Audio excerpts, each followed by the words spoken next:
הלו? הלו, אבא? נועה, מה שומע? אבא, איפה אתה?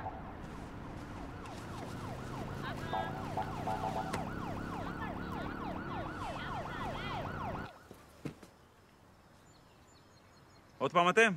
מה עכשיו? אתה רוצה להגיד לי שעוד פעם נסעתי על 140? דיברת בנייד. אני, מה פתאום? הלו, אבא?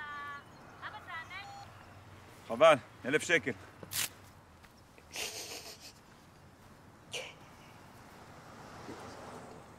גברת, בפעם הקודמת זה היה הרבה יותר משכנע.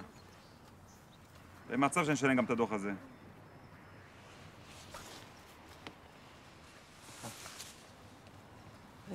טוב, צא בבקשה מהרכב, אין לי כוח לקרקס לזה, קדימה. אתה בסדר? הופה, לאט לאט. תנשום אוויר צח. לאט לאט, אוקיי? אני מבטל!